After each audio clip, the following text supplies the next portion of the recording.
The intersection of endurance sport, health, fitness, and life. Challenging conventional ideas and empowering people with the science of self-propelled motion. This is the Endurance Experience Podcast, hosted by Tony Rich. The World Health Organization refers to obesity as a global epidemic in itself. Since 1975, the numbers have nearly tripled. In the United States, almost a third of the population is overweight. In Russia, some European countries, and South Africa, more than 20% are considered obese. Canada, parts of South America, and Australia also make up the top 20. Studies provided more evidence that obese people are much more likely to die from coronavirus. Researchers at the University of North Carolina at Chapel Hill found obese people had a 48% increase in death rates and are twice as likely to be hospitalized. The US and the UK have some of the highest obesity rates in the world, and the US still has, of course, the highest COVID-19 transmission rate. With higher instances of diabetes, hypertension and cardiovascular diseases among the general population due to obesity, South Africa is at particular risk for as long as there's no cure for COVID-19. When compared to white Americans, Black Americans have higher rates of chronic medical conditions linked to poor outcomes from COVID-19. 54% have hypertension, nearly 50% are obese, and more than 13% have diabetes. We've known for many decades that poverty rates are more than twice as high in the African American community. And this, of course, goes hand in hand with healthcare access barriers, resulting in the very well documented higher diabetes, hypertension, and cancer death rates in African Americans compared to white Americans. So it was certainly predictable that we would see the frequency of COVID-19 is disproportionately higher in African Americans, and death rates from COVID-19 are disproportionately higher in African Americans. The focus of this podcast is primarily nutrition, health, and obesity, and the implications in the teeth of this global pandemic that we're in.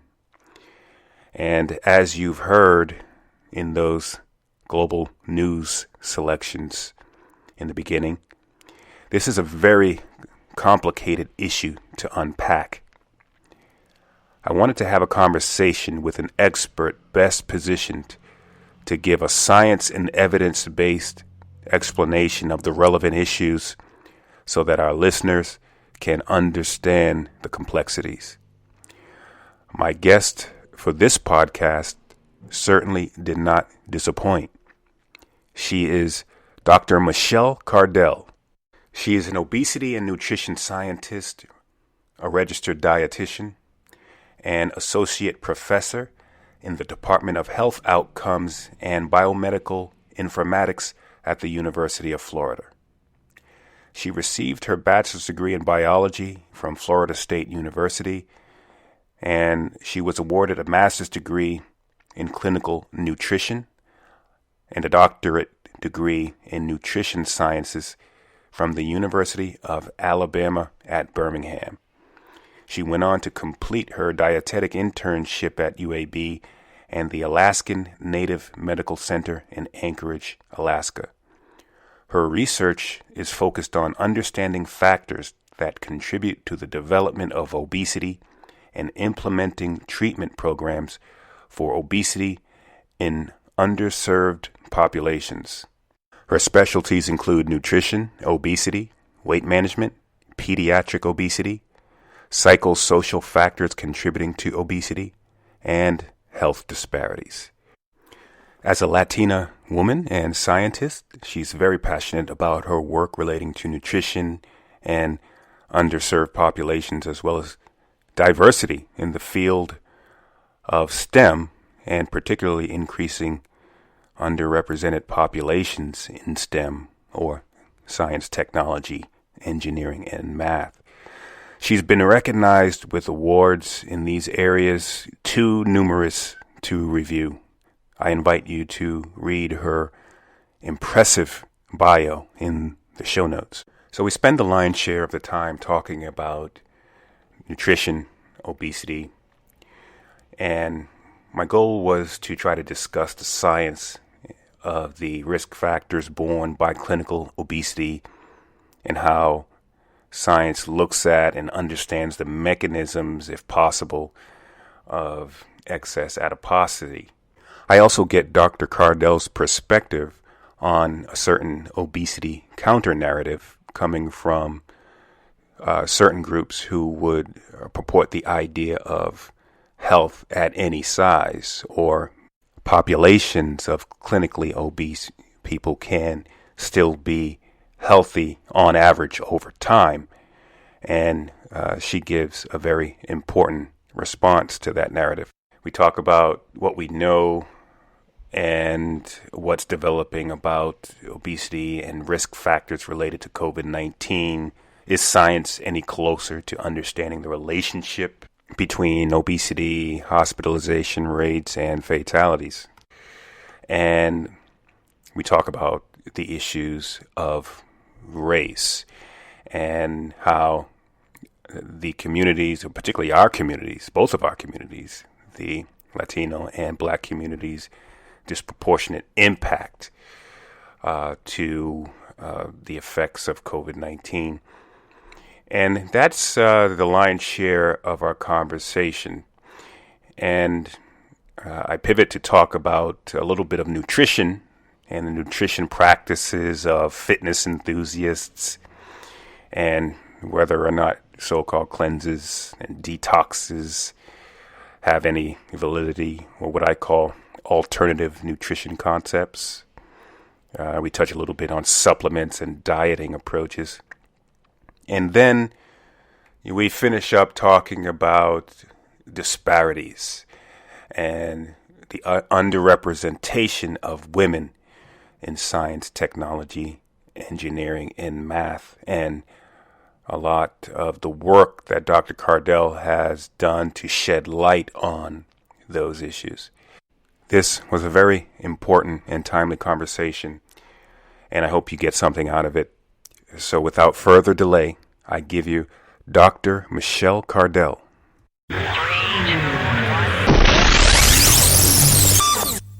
All right, I am on with Dr. Michelle Cardel. Thanks for coming on to the podcast. Thank you so much for having me. I'm excited to be here with you today. All right, I've been wanting to do a nutrition podcast for some time, and I've been following you on social media, and I wanted to get someone who was really knowledgeable to really have a good nutrition podcast and talk about some relevant events. And I'm glad you agreed. So, maybe we should start off by telling our listeners what your background is, and in your own words, why you decided to focus on obesity and nutrition as your career ambition. Yeah, absolutely. So I took a little bit of a unique path to arrive here. In undergraduate, my major was biology with a minor in chemistry. And I thought I wanted to be a physician because I wanted to help people. And I thought, like many, the only careers I was exposed to were really like teacher, doctor, nurse, lawyer type thing. Mm-hmm. I did 3 medical mission trips when I was in college, and I clearly realized that was not going to be my path moving forward. And so I went and I graduated college, and I decided to just go and backpack Europe, many people do. Right. And during that time, I got to think about my experiences over those previous 4 years as an undergraduate, and the key components that really stood out to me was my work as a hospice volunteer. So I became a hospice volunteer when I was 19, and it was a life-changing experience for me. It's a real privilege and a real honor to be with people and with their families at the end of life, and really open up and share some very deep thoughts at the end of their life with you. And something that I heard a couple times over the course of the decade or so that I was a hospice volunteer, is this idea that patients were so worried that the choices that they had made impacted their quality of life at the end of life, as well as the way in which they died. And often I would hear people say things along the lines of, I fear that I killed myself with a fork. And, as a 19-year-old starting this path, I definitely was not thinking about how the choices I made today would impact me over the lifespan. But it really prompted this interest in nutrition. And so while I was backpacking Europe and staying in hostels, I went to an internet cafe and paid by the minute for internet and applied to graduate school. And I applied and got accepted into a master's program. I did a master's in clinical nutrition, and it was during that master's program that I took my first ever nutrition classes. I'd never been exposed to nutrition before that. I went on to do a PhD in nutrition sciences, and in the middle of my PhD decided to become a registered dietitian as well, to kind of balance out the research training with more clinical training. So you have a background in chemistry, nutrition, and obesity. So I think it's fair to say that you're highly qualified. So I want to touch on COVID-19. Mm-hmm. I want to touch on obesity and also the impact to the minority community. So, perhaps we'll start and talk about obesity generally. And so the CDC and WHO consider obesity a health problem. And so what I wanted to do is start and, pretend we never heard the word obesity and hear from the mouth of a registered dietitian, a scientist, what is obesity and what's the evidence that obesity is in fact a health problem, and why excess adiposity causes some of these health problems, and does the location of body fat on a body influence the clinical diagnosis? Yeah, so these are all great questions. So to start off with the definition of obesity. So when we're talking about a population level, what we use is something called body mass index. And what it does is it's a ratio of your weight to your height. And if that number is a 30 or above, then you would be medically classified at a population level with obesity. So BMI works generally pretty good at a population level, but it is a horrific indicator of both obesity as well as health on an individual level. And so in order to determine obesity at an individual level, in an ideal situation, we're going to be doing a lot more testing. We're going to be doing things like measuring your body fat, if that's possible. And we're going to be taking a very patient-centered approach. Some patients are not interested in discussing their weight, and that is absolutely something that needs to be respected. And so I'm very careful with patients to say, A, is this something that you're interested in discussing? And B, what is the terminology that you feel most comfortable for me to utilize? There's a lot of consent that needs to be involved in discussing this incredibly vulnerable topic. And in terms of the evidence, there's a great body of literature characterizing the relationships between excess adiposity, which is really what we're talking about here. We're talking about excess levels of adipose tissue or fat. And that's why we need to go beyond this measure of BMI when really diagnosing obesity. But the relationship between excess levels of adipose tissue or body fat are associated with a variety of adverse medical complications as well as psychological outcomes. So things like increased risk for heart disease, diabetes, non-alcoholic fatty liver disease. Then also, it's important to note that obesity can also result in discrimination and stigmatization and bullying, and that these experiences, of course, can lead to depression, anxiety, and a variety of other psychological factors. And so it's important to note that the ramifications from obesity can be both physiological in nature, but also psychological in nature from the extreme weight stigma and discrimination that individuals with obesity experience across their life course. Okay, so to summarize, BMI is appropriate as a screening tool for a normally distributed population. You have to drill down deeper with someone to get a very full understanding of the clinical diagnosis. Is that a good summary of what you stated there? Absolutely. My first visit with a patient, I usually spend at least 60 minutes with them, diving deep into their medical history, their social history, doing a variety of assessments before any sort of diagnosis of obesity would be made. That's important, what you just stated there, because I think there is a great deal of confusion about this in today's environment. When you hear statements that you can be quote unquote healthy at any size, and then there's movements coming from various groups that they call them body positive, health at any size, and there's a narrative that we should be okay with obesity. And I wonder, from a scientist or a dietitian, how do you feel about some of these growing movements? So I think the health at every size movement is probably the one that has taken on has the most influence, right? And it's only getting bigger.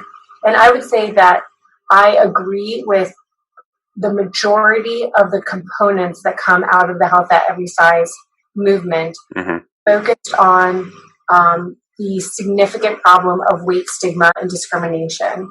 Where I diverge from what Hayes advocates, and you can find this in their fact sheet, is that the idea that obesity is in and of itself not harmful for health. And I would strongly argue that the data is very clear. I mean, how do we explain something like non-alcoholic fatty liver disease if excess adiposity is not in and of itself a predictor of adverse health outcomes? What is challenging, and that I think is a fair point that's brought up, is that it's very difficult to disentangle the effects of weight stigma and discrimination from that of obesity. And that is true. What I can see, and what the data does show, we have a really interesting study under review right now where we see that, there's two different components. One is that the 3 to 5% body weight loss reduces cardiometabolic risk factors. And that can be in individuals still maintaining what would be considered to be obesity, but that 3 to 5% reduction in body weight loss already improves cardiometabolic outcomes. In a paper that we have under review right now, we actually looked at nationally representative data in individuals who had undergone bariatric surgery. And those individuals who had undergone bariatric surgery, despite significant amounts of weight, their medical classification, their BMI still was elevated over a BMI of 30. Yet their cardiometabolic parameters paralleled those of individuals who had not experienced obesity and were medically classified in the healthy weight category. Do know that medical intervention, such as bariatric surgery, can be an extremely promising and effective treatment for individuals with obesity. Clearly, it's not for everyone, but we do have some excellent evidence-based treatments available. I see. And cancers, what does the latest research, if you know about it, say about the correlation with some cancers? Mm-hmm. Yeah, so we've seen studies, and cancer is certainly not my area, so I don't want to speak outside of my lane. But we do know that obesity is related to the prevalence of a variety of different cancers. Okay, that's what I thought you were going to say, and I think when if a fitness person like me says what you just said, they'll go, oh, another fitness person thinks they know it all, right? But I think it's important for people to hear that from someone like you with that many letters after their name to hear that. I mean, so we see a lot of this conversation right now happening, and you see circumstances where people will go through a transformation. Like Adele, the singer Adele, went through a gigantic transformation, and so she sort of got attacked by some of these factions, because when you go through a transformation and you may lose a lot of body fat, they see it as a betrayal, a sort of betrayal, and go after some people because of they think that they're not being true to their original self. And so there's this sort of squabble among factions about this issue, and I think it's just important to hear that from a scientist and a dietitian. And I think it's really important to note that what people choose to do with their bodies is ultimately none of our business. Mm-hmm. And so I very much advocate the approach of not commenting on anyone's body shape or size for any reason. Yeah. It is not generally welcomed. Oftentimes, there's a lot of positive reinforcement for weight loss, but I have had patients who have lost a great deal of weight, not because it was intentional, but because they had an underlying medical issue like cancer. Right. So to be receiving all this positive feedback because they hadn't shared with people their cancer diagnosis was very damaging and hurtful. And it's hard for people to reconcile. And so I, in general, advocate the approach that somebody's body shape or size is not something that should ever be commented on one way or another, either in a positive manner or negative. Yeah, exactly. Okay, let's move to COVID-19. Obesity has been listed as a risk factor, significant risk factor for COVID-19 by the CDC. And so I wanted to ask you about this. Are we seeing a strong relationship between obesity and hospitalization and fatality rates? And are we any closer in understanding this relationship here? And we've seen a significant effect in my community, the Black community. And how is that shaking out as far as the percentages of hospitalization rates among the minority communities? Yeah, so I think it's impossible to talk about the relationships between COVID-19, obesity, and the disproportionate effect that it's had on Black, Brown, and Indigenous communities without talking about structural racism and discrimination.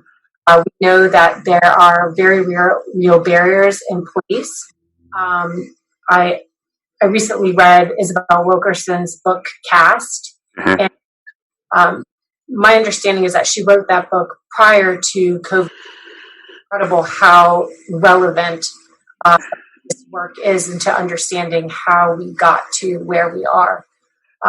But the structural racism that's in place has resulted in not only a higher prevalence of obesity among racial ethnic minority populations, but has also put them at greater risk for infection and for poor access to care, and not just access, but differences in care.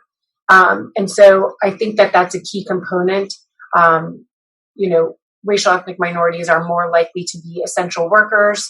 more likely to get exposed, more likely to live in communities and in housing situations that do not allow for physical or social distancing.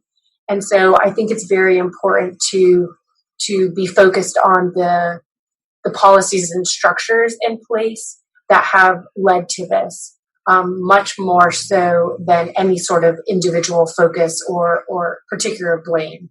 Yeah. And do we know are we any closer to knowing the mechanism behind the increased hospitalization or the fatality rates with COVID-19? Are we any closer? Yeah, I think, the amount of scientific and medical progress that has been made since January of 2020, it's October now, so over the last 10 months is unlike anything else I have ever seen in my 15 years as a scientist.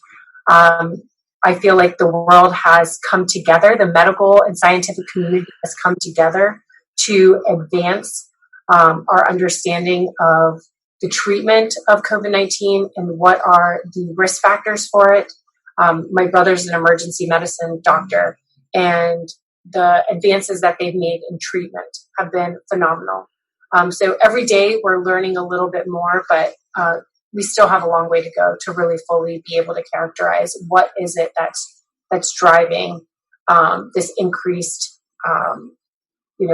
mortality rate among individuals with obesity, particularly in these younger communities, which is where we're seeing some of the greatest effects. Okay. Yeah. So I did see some of that research, and like you said, we already knew that there was a clinical risk with obesity, and this just sort of drove home exactly what you described there. So the CDC lists the social determinants of health as genetics, behavior, environmental and physical influences, medical care, and social factors.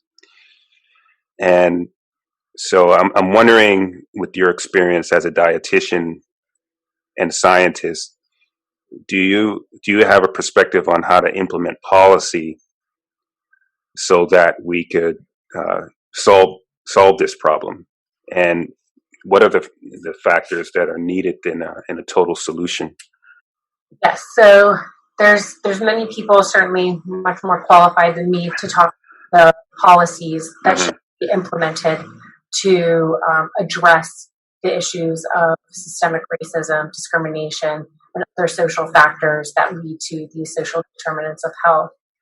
What I can touch on is based on some of the work that I've done looking at the relationships between experiences of discrimination, of stress, of poverty, of perceiving oneself to be of lower social standing than others. All of these factors are playing a role in the development of cardiometabolic disease and in the severity of cardiometabolic disease. And so my research and the work of others really shows that poverty, inequity, that these factors in and of themselves create an obesogenic environment. And so as a society, I think we need to move to be a more equitable culture in terms of income equity, education equity, and a variety of other factors. Yeah. And there's a lot of fitness enthusiasts that listen to this podcast, and many are really highly motivated people. People who do marathons, triathlons, and Ironman distance triathlons and such. And so, is there something to be said for the lifestyle component? So all those things that you described are absolutely valid. So is there anything that can be done with respect to the nutrition and lifestyle component educating the populace at large about nutrition, trying to get better understanding of disadvantaged populations, about lifestyle choices and things like that. Where do you land on that side of it? Yeah, so I mean, I am a behavioralist. I actually do conduct lifestyle interventions. I currently have a 5-year funded grant from the National Institute of Health to implement a healthy lifestyle intervention for adolescents with overweight and obesity. So I very much believe in the lifestyle at the individual level. But I think to make population level change, that we'll be making these changes at the policy-based level. It is a real privilege to be able to decide what type of diet one wants to follow. One of the things people often ask me is, people make lots of assumptions about what I eat and how I eat because of, the work that I do. People will assume that I'm vegan, that I'm low carb, that I, whatever, take your pick. Yeah. Free. Or I eat only organic.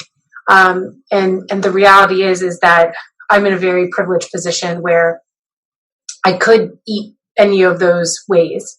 And many of my patients do not have that privilege and that opportunity.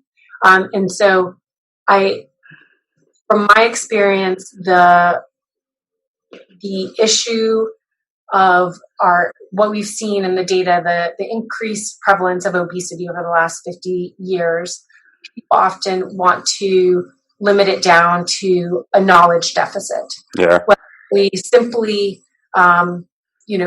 taught people more about nutrition, then that alone would be enough to close that knowledge deficit and attenuate the increased prevalence of obesity.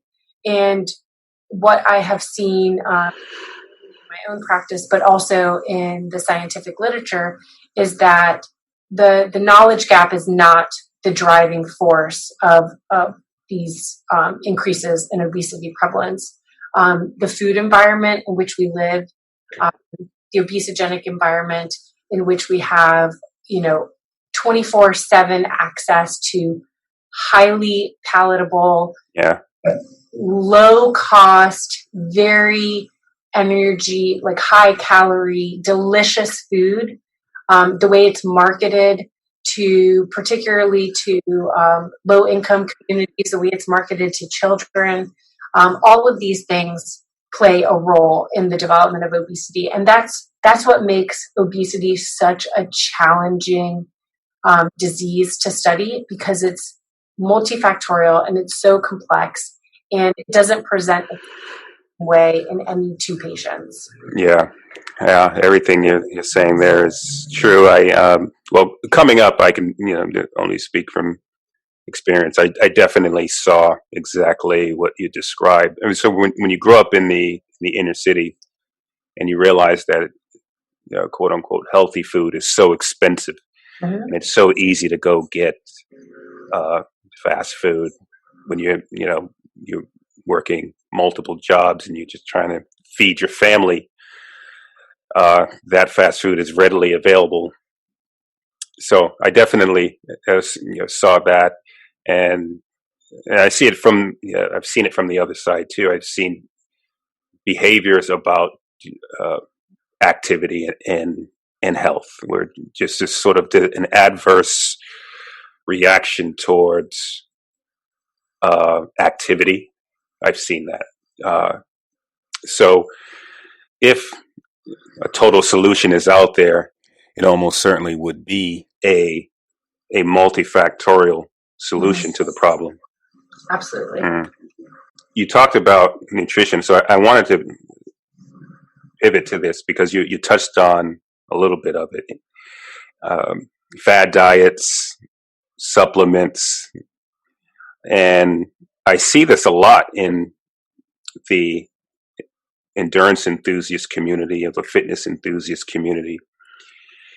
And oftentimes, if you tell an athlete that something is going to benefit their performance, they will run out and do it. And so I don't know if you have seen a lot of this activity out, particularly on social media. There's detoxes, so-called cleanses, and people propagating what I'm calling alternative nutrition. And so I want to get your thoughts on this. What have you seen out there that are sort of the most egregious examples of this? And if you can touch on this idea that you can sort of detox, is there anything that can detox your body outside of kidneys and livers? Is there anything that can detox your body? And what do you make of this? It's new. It's almost like a religion. Yes, and just like religion, people get very upset if you question. Yes, of course. Whatever it is that they have put so much into, and in general, I take the approach of if it hurt you, then and you want to pursue it, then that's fine. More power to you. But in terms of my advice, it would be that if anyone is trying to sell you a tea, a juice, a pill, a supplement, and is promising that this is going to change your life, change your weight, I would run. I would run from that individual because they are capitalizing on your vulnerabilities and selling you on what you want, potentially than anything in the world. In the case of athletes, it's to be fitter, stronger, faster. In my field, and the individuals with obesity, many of my patients have been struggling with their weight their entire life. And they feel as though they have somehow failed.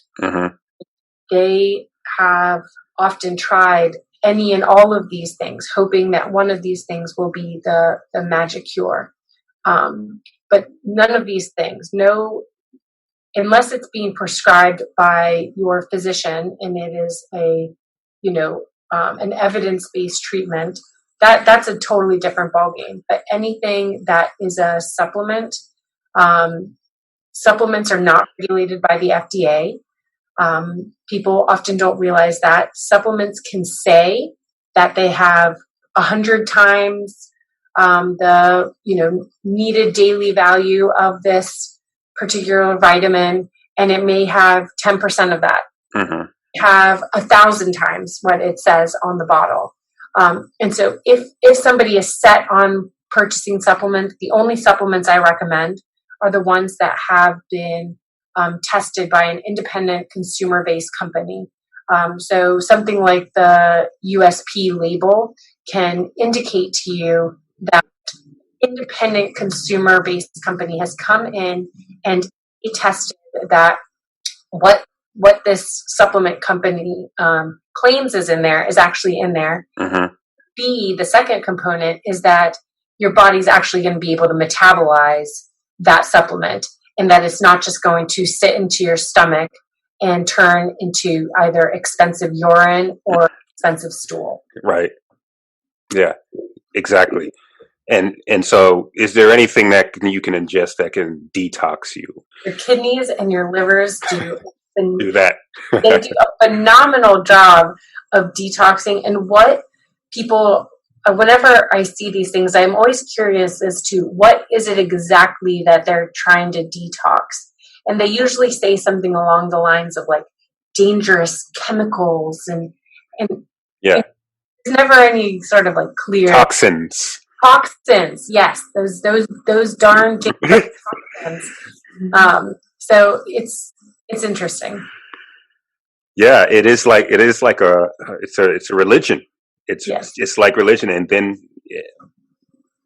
and again, if I say it, it's this fitness guy doesn't know what he's talking about. They think they know everything. I think they need to hear it from people like you, a scientist, a doctor, a dietitian. But even still, sometimes they don't. Yeah, even still, sometimes they don't. Yeah, you probably on Twitter will get into an argument with a 16-year-old kid, probably talking about whatever diet. So these diets, ketogenic, paleo, Atkins. Any thoughts on these? I mean, I've not seen a lot of evidence that many of them work the way that they just described. Intermittent fasting, that these are seem to be just extreme ways of getting to negative energy balance, but maybe risky or just extreme. If you were to give someone a recommendation of, as a registered dietitian, knowing that you need to get complete information about someone's entire lifestyle, if you were to give just sort of high level a general approach to listeners on healthy eating, what would you say as a scientist, as a dietitian?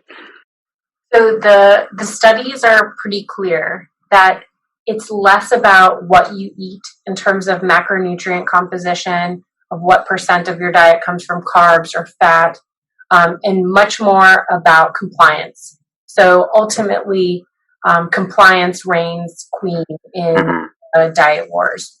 What can you eat and have a high quality of life and feel good, and it fits within your social needs, and you can do it over the long term. And that may take some trial and error, but keep at it until you find something that works for you. General guidelines, again, this is not taking into account any sort of medical issues or social needs or anything else that may determine what an individual would need. But in general, kind of aiming for at least half of your plate to be fruits and vegetables, eating lean sources of protein, eating lots of, seeds, nuts, plants. It's in general, the consensus is out there. If you look at the majority of individuals in the nutrition world, there is general consensus over what constitutes a healthy diet. There's other varieties, like things like a ketogenic diet, that can absolutely be part of a healthful way of eating, particularly for individuals, with type 2 diabetes, for example. The idea that there's one right way to eat, I think is ludicrous based on the data that we have available now. Okay. All right. Thanks for that. Okay. I want to finish up and talk about, so you've done a lot of work based upon your bio. You've done a lot of work in diversity and inclusion. Is that correct? I try to dedicate a great deal of my time and efforts to that space. Absolutely. I see. And you've published work highlighting the issue of disparities and inequities in STEM. And so I'm wondering if you might be able to tell our listeners about that work. What is the nature of that problem? And if you have a perspective on how to resolve it, you can feel free to offer that. Yeah, absolutely. And so I think the data very much speaks for itself. There is a very large body of evidence to suggest that gender inequities, as well as inequities for underrepresented racial ethnic minorities, individuals with disabilities, individuals from the LGBTQI+ community, experience a great deal of inequities within STEM. And so we are seeing some of those inequities magnified right now during the COVID-19 epidemic. We've seen a higher proportion of women drop out of the workforce relative to men. I just recently wrote a paper on what we fear will be a secondary epidemic to COVID-19 in terms of the loss of early career women scientists and women STEM workers. We know that, especially during stay-at-home orders, even in households where both members of the household, both parents of the household, are high achieving professionals within STEM, we still see a disproportionate responsibility placed on women in terms of the household domain, whether that be regarding children, elder care, or with household responsibilities like cleaning and things like that. And so similar across these inequities, I think the burden is on institutions to put policies in place to help their STEM workers not just survive in the workforce, but to thrive. And that creates that means creating dedicated resources and safety nets for women, for people of color, and from people from other marginalized communities. And now more than ever, I think we're going to need those support systems in place if we want to maintain a diverse workforce. I very much fear what the secondary ramifications of COVID are going to be on the diversity of the workforce. And we should probably mention that you are a Latina woman, correct? Yes, my family's from Puerto Rico. Okay, so a Latina woman in STEM. You are truly one in a million. So I work in STEM, I'm trained as a data scientist, so I definitely see what you're describing. And so the paper that you wrote, is that your Chutes and Ladders? Mm-hmm. That's one of them. Mm-hmm. Okay. I'll put the link to it in the show notes so people can see it. And I've also been pulled into many of these discussions now about disparities. I was on a podcast with a chess grandmaster by the name of Maurice Ashley, and we were talking about chess. He's actually the first Black grandmaster, and he said that the disparities in chess were 90% men, 10% women, and he said he was being very generous on that 10%. He said, and I've been pulled into a lot of conversations about this with athletics. So, and I'm trying to figure out, whenever we see a disparity, is the reason always a nefarious one? And I don't know what the answer is. So another way to look at it is, if you were to do a thought experiment and you could eliminate the entire world of any bias, racism, bias, prejudice, is it reasonable that we would see parity across every genre of work, chess federations, with swimmers? I've been pulled into a lot of conversations about athletics and swimming, and how come we don't see Black swimmers and such. So what would you say to that as a scientist? If we could wave a magic wand and be in a world free of bias, free of racism, free of gender discrimination, would we see parity across every genre of everything? I don't know the answer. I have done that myself. So the question is really, what is the sort of intrinsic disparity that you could expect? I don't know the answer. So it's an interesting thought experiment, but I think sometimes, yes, you can absolutely use racism to account for a disparity or some type of structural issue.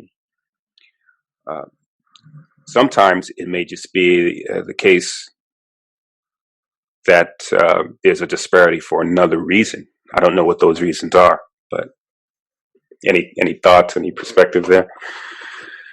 Sure. I mean, to imagine a world without racism, bias, discrimination, I don't know that type of world has ever existed. I'm hopeful that it's possible, but we have a lot of work to do before we get anywhere even close to that. But it's a thought experiment. I mean, it's a great question. Maybe it would be. Maybe there would be in that environment. There would be parity, complete parity. Construction working would be 50% men, 50% women. Nursing would be 50% men and 50% women. Teaching would be 50% men, 50% women. Human resources and so on. Maybe there would be complete parity. Yeah. And I think, even then the socialization and the gender norms and the social norms that were taught at such a young age already, start to come through. So we'd almost have to create a go back to the drawing board, start a brand new society, and take out a lot of these caste systems in place. Created a lot of these inequities across these different groups. Yeah, and you're shedding some light on some important issues that absolutely need to be dealt with in the minority community, especially. We simply don't have enough minorities in STEM, and we need to do more to figure out how we can create some more balance in these underrepresented communities, for sure. Well, we covered a lot, and you've already been really generous with your time. And so how do people find you out on social media, and which platforms are you most active on? I am very active on Twitter and Facebook, and you can find me at Michelle Cardel on both Twitter and Facebook. I have a Facebook professional page, and on Instagram as Dr. Michelle Cardel as well. So I love to meet people via social media. So please don't hesitate to reach out. All right, and make sure that you check out the Facebook page, because she's got some great recipes on there that I see her post periodically. And I will put all of her information in the show notes, and you can read her very impressive biography.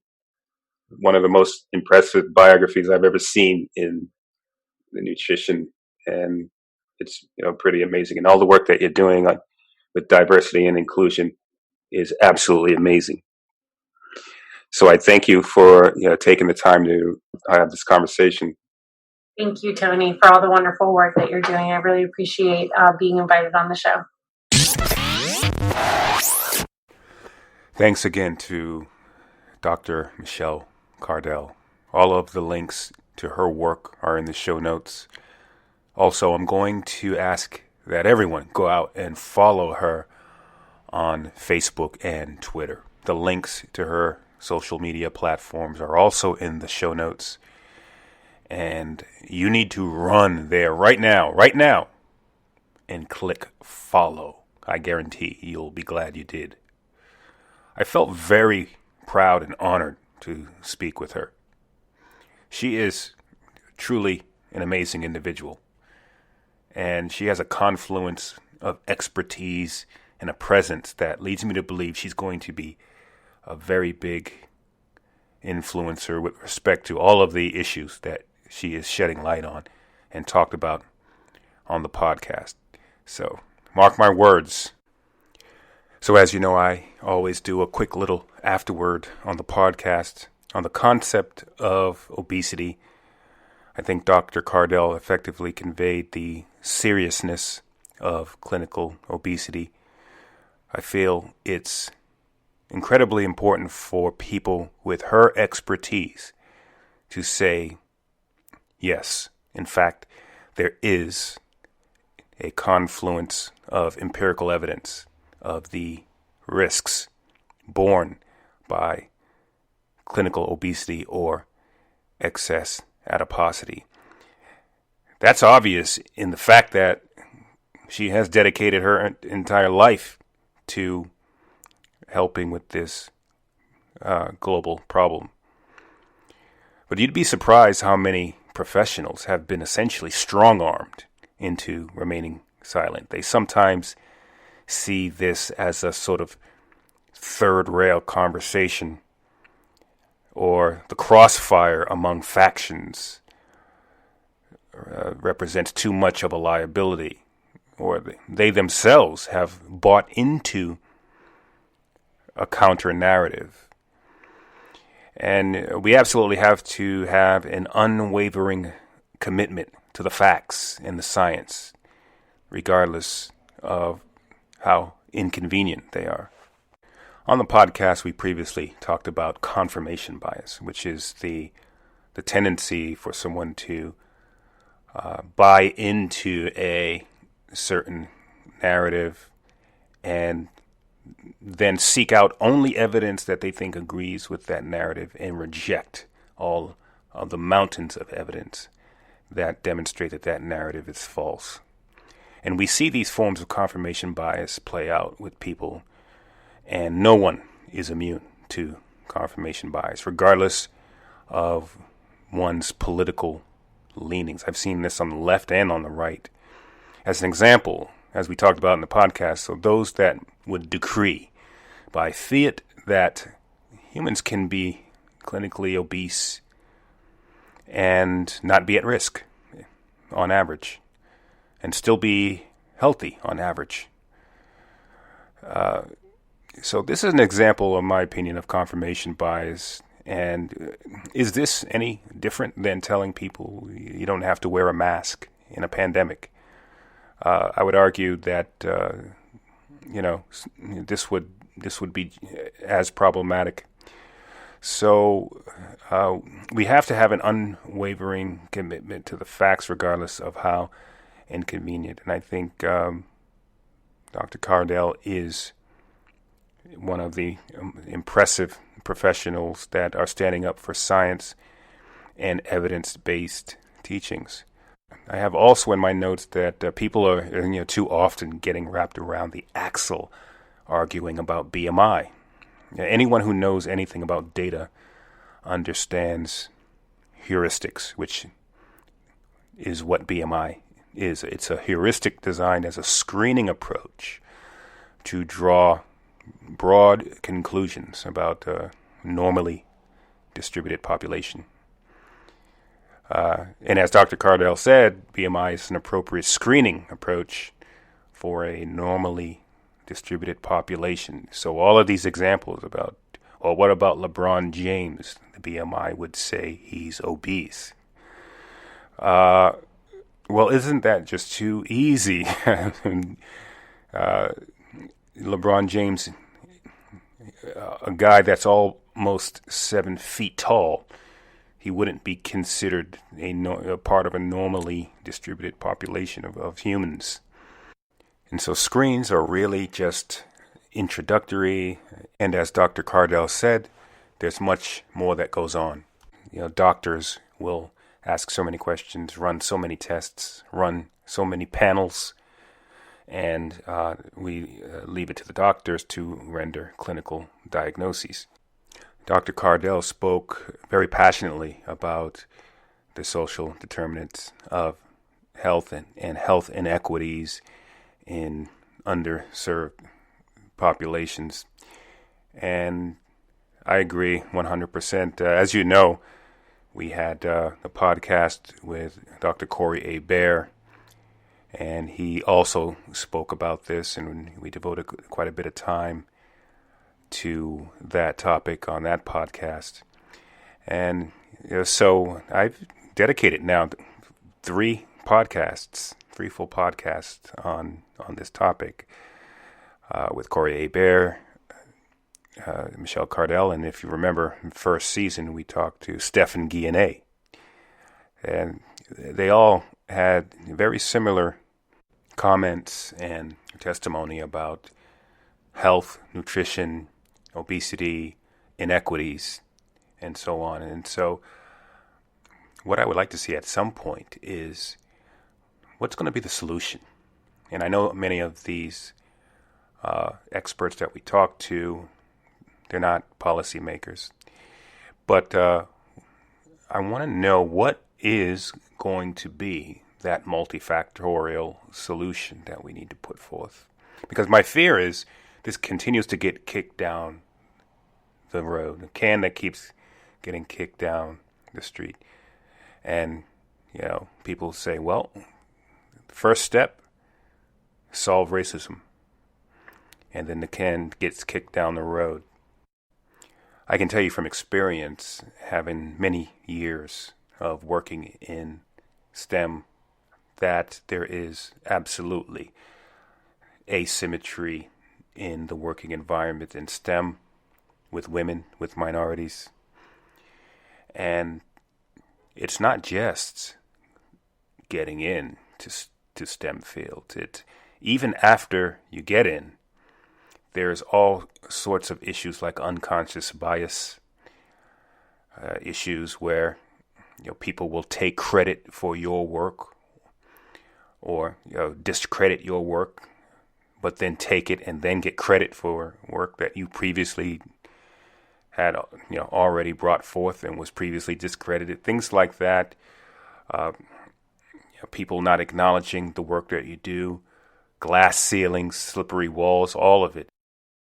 And sometimes that can drive people out of the industry completely. And people just go off and just start their own business or do whatever they need to do to survive.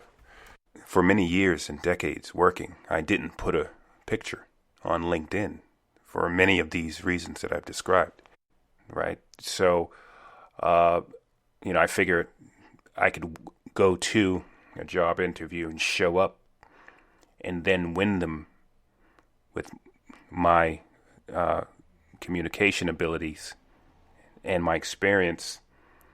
But I thought that if they saw a picture, they just wouldn't call me. So needless to say, I think the work that she is doing in this space is incredibly valuable.